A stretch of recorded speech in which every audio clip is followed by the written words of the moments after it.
Gas ফুরিয়ে গেছে, বাড়ি বিটি হচ্ছে, ভাত মাত কিছু রেঁধে দিচ্ছে না। গ্যাস না নিয়ে গেলে আজকে আমার মাথা থাকবে না মনে হয়।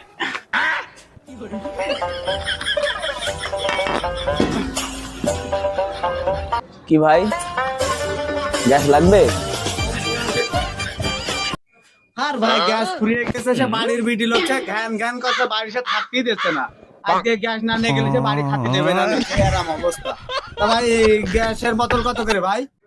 ভাই ওই গ্যাসের বোতল, গ্যাসের দাম বেড়ে গিয়েছে। ওই একটা বোতল পড়বেন 1850 এখন রেট।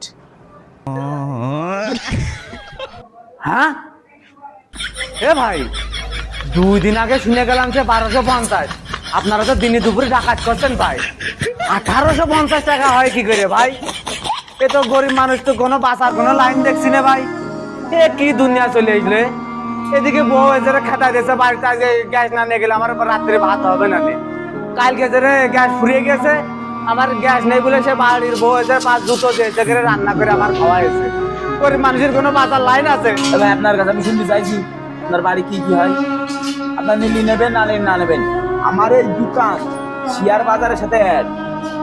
আমরা কোনো সময় ভাই ফাও ফিজলামি দাম চাইনি। আর হয় না।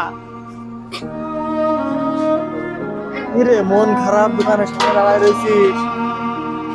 আর বন্ধু কোষ নে, ওই 1250 টাকা গ্যাস ছিল, আজকে বোতল নিয়ে আইছি হচ্ছে 1850। বাড়ি গেলে আজকে তো আমার জায়গা তো হবেই না, আর ভাত তো নেই বরাতে। এত দাম হলে গরিব মানুষ চলবে কি করে? আসলে বন্ধু তুই ঠিকই কইছিস, পূজা আসতে পেলো না, গ্যাসের দাম বেড়ে গেছে। বন্ধু আমাদের দেশে সিন্ডিকেট যতদিন না ভাঙবে, এই দুর্নীতি কোনোদিন যাবে না। পূজার সময়, ঈদের সময় সিমেন্ট বলো, গ্যাস বলো, রড বলো, তুই যাই কিনবা সব কিছুর দাম এরা বাড়ায় দেয়।